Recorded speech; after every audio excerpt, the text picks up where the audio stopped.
full of joy, full of passion, purpose. His mission has allowed the commissions to follow. The legacy of Wolfgang Puck will live on forever in the area of hospitality experience and culinary delight. But his personality and his energy is what I personally love to see.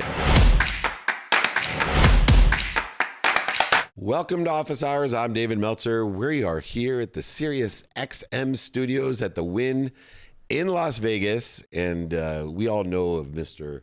Las Vegas. I got three amazing co-hosts, Kim, Brian, Blaine. Thank you for joining me. But the new Mr. Las Vegas, to me, is Mr. Beverly Hills. He is an extraordinary chef, entrepreneur, restaurateur. He's an owner as well, which is a big responsibility. You know what they say with employees and overhead, you've just cursed someone. Well, if that's true, this man's very cursed, but he's also blessed with so much talent and joy. My favorite part of Wolfgang Puck. Welcome to Office Hours. Thank you. And you know what I tell all my chefs? Don't spend time in the office, spend time in the kitchen. So I have to make it, yeah. Great advice. Well, you are full of great advice. And what I love about you, beyond the successes that you have and the joy that you've brought other people through your restaurants, through the experiences, the hospitality, and of course, the delicious food, is the joy that you have. Every time I've seen you in person or virtually, you radiate a great energy of joy. And so I thought I'd go in a different direction than just knowing about the newest and latest and greatest in cookbooks and chefs and restaurants that you are launching around the world. But I really would love some advice as you are getting further along in your experience of some tips and traits that you can give me to have the joy that you have every day with all the successes, failures, and challenges that you've endured. You know, I talk to a lot of young people because I have my youngest son, Alexander, just is leaving high school. He's graduating in a few weeks, going to college, and then not really knowing what he wants to do. He wants to go to business. He's going to the NYU Business School, and then some of their friends too. So I asked them, what do you really like to do? What is your passion? So I think obviously these days at 18 might be difficult to find your passion. Hopefully you find it when you go to college or when you go out in the wide world, you know, and find something you really love to do, something you're really passionate about it. Don't look just at the dollars at first. Look at your own growth. You look at what you like to achieve. And then the money will come. You know, people are so focused on money all the time. And I tell them, when I was young, until I came to America, I never asked an owner of a restaurant in France, for example, I want this much money. I always told them, you know, pay me whatever you think I'm worth. And so it happened. I worked in good restaurant, learned a lot. And that really helped me then in the long run. But mostly, I think it's finding your passion, finding your love. I went yesterday morning, for example, to the fish market. You know, I'm 75 years old. I don't have to go to the fish market. I can send somebody. But I like to get up in the morning. I bought the most amazing salmon from the Columbia River. Last night they did a great wine dinner at Chinois, and we served a scallopini, an escalope de saumon, which is a thinner slice of the salmon, barely cooked, with a ginger, soy, some Asian flavored sauce underneath, a little caviar on top. It was so good, and it made me so happy that I got up in the morning because these people said, we never had salmon like that. Wow. So to me, that's what makes me live. Amazing, huh, Kim? This is Kim Perryman. She's an amazing entrepreneur. Welcome to the legend of Wolfgang Puck. Hi, Wolfgang. Hello, Kim. Hi. I agree with what you just said. When you are doing what you love, it's like you're not working. My question is, what are your top 5 non-negotiables for curating luxury experiences? I'm a event planner, and I'm also the founder of Easy Peasy Party Planning, which is an event planning school. Oh, you know what? Maybe I should get your address because I think we might have to send some of our people to learn more. You know, everybody say, I know everything. I know how to do parties. But, you know, in life, growth doesn't come by talking a lot. Growth comes by listening, by learning, by being curious. So I think I love that what you do. So what is not negotiable for me? Well, let me tell you, the quality. So to me, the quality of the ingredients for good cooking, that's how we start. Now I'm in the restaurant business. We do parties like the Oscars and many more, you know. So that is also the hospitality. To me, hospitality is just as important as the food. Number three is really how do we make people feel? You know, that's important. When people spend their hard-earned money, even if they have a lot, you know, they want to feel good when they leave the restaurant. And I think that's really the main thing. There's so much competition out there.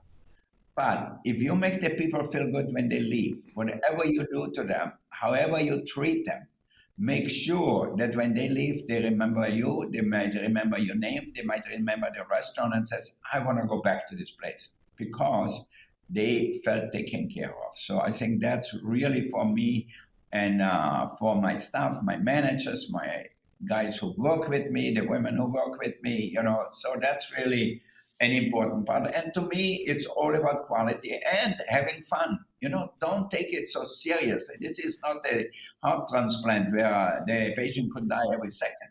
Have fun while you do that. And I think that helps a lot also. And if you find what you love to do and you are happy to go to work, you will make the customers happy and you will make your coworkers happy. And I think that's really an important part too. And to me, that's some important things. I might find some more on the way out. But, you know, make the people happy, make the people feel good.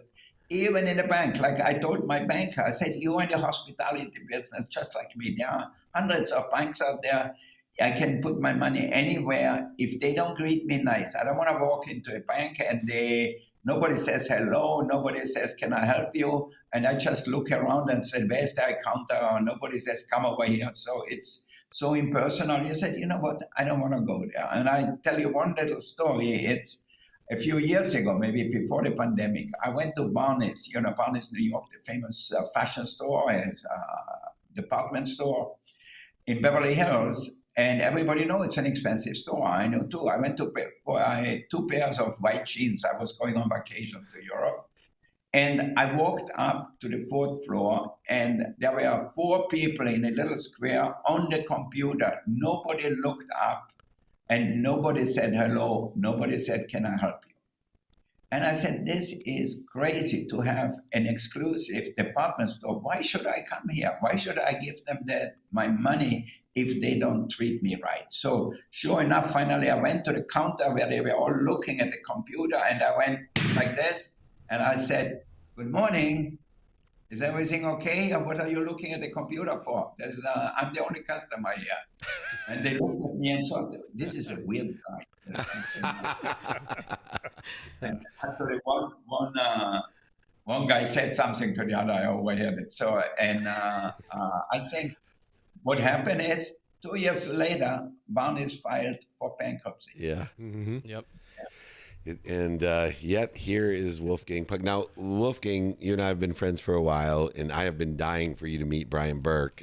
He works with the greatest chefs in the world, with restaurateurs, owners, in a very exclusive high-end membership of people from around the world that have these exclusive events at restaurants like yours. So I'm sure the collaboration between 2 specialists in what they do in hospitality and quality, of a membership of hospitality and quality. Brian Burke, meet Wolfgang Puck. Chef, it is great to meet you. So I founded Food First Travel with my wife, and we curate the world's best culinary travel experiences. We also have a dinner series that is launching, and one of our dinners is actually going to be at your flagship Spago in Beverly Hills for a private wine dinner. My question for you is, was there a specific defining moment in your career when you went from being a great chef to one of the world's best chefs? I think it doesn't happen overnight. It's like walking up a staircase, like the song goes, the staircase to heaven. And I think for me, my life changed really first when I worked at Beaumanière in south of France, because Mr. Tullier really found somehow something about me and gave me the confidence. And I looked up to him and I said, I want to be like him. I loved the way he cooked. I liked the way he treated the guests and everything. So that was when I was 19 years old. When I was 24, I came to America. Obviously, that was probably the most important trip I took in my life. Right. Coming to New York and then going to Indianapolis and later on to Los Angeles. And then I worked in a restaurant called Ma Maison, which was bankrupt when I started. We made it successful because I made good food, and before the chef, a French guy, made terrible food. And then a big defining moment in 1981, beginning of 81, I found a space up on Sunset, and I told Patrick Terray, who was the owner of Ma Maison at that time, I said, Patrick, we have to start a management company where you and me are 50-50, and we can open more restaurants. We just don't have to have just one restaurant. Right. And then he just looked at me and thought I was just a dumb chef or something like that. And he looked at me and says, I always gonna own 51%. That was the best line I always heard, because I told him, me too. Thank you very much. I give you 3 months and I'm leaving. So, that's good. Even as successful as Ma Maison was there, I had friends like from Orson Welles to Jack Lemmon to Sidney Poitier, you name them, they all used to come and eat there. But I said, you know what? I don't gonna have somebody out in front with a nice suit on telling me what I can do, what I can buy or not buy. So I think that was an important moment really in my life. And then I had to really figure it out really fast, just like in life. You have to make more money than you spend. My mother told me that when I was 15, when I left my home, she said, you're not going to make a lot of money, just spend less than you make and you will be okay. So, and that was always my theme now in the restaurants, to be successful, you have to make more money than you spend. If not, it's difficult. You have some bad months, like in every business, but overall, you have to watch the finances. And a lot of chefs forget about that. They just think, okay, I make the best food. They forget that hospitality is just as important. But they also forget it's a business. We are running a business. If you do a party and it's far away, you have to pay for the employees to go there. You have to find the food and everything. It's not that easy. It's expensive. And if you don't charge enough, you lose money really fast. So I think you have to be really smart in doing business, just like any other business, business is business. So you have to figure it out to make money. If not, it's better not to do it. You don't want to do something to lose money. Sounds like your mom could have written Rich Dad, Poor Dad, is making more money than you spend. Sounds like great advice. Blaine Bartlett, you've been giving me great advice for so many years. Being the elder statesman of the group, I'm sure you have some great Wolfgang Puck stories and questions for us. Well, Wolfgang, Chef, it's a pleasure to meet you. I've been to Spago's. Yeah, I invested in a couple of restaurants in Germany years ago that are still doing quite well. A very good friend of mine was he owned a Michelin restaurant for the Relais Chateau Group. And I was struck by something that you said about the quality of ingredients when Kim asked a question. The quality of ingredients is important. And it's not just the food I'm interested in here.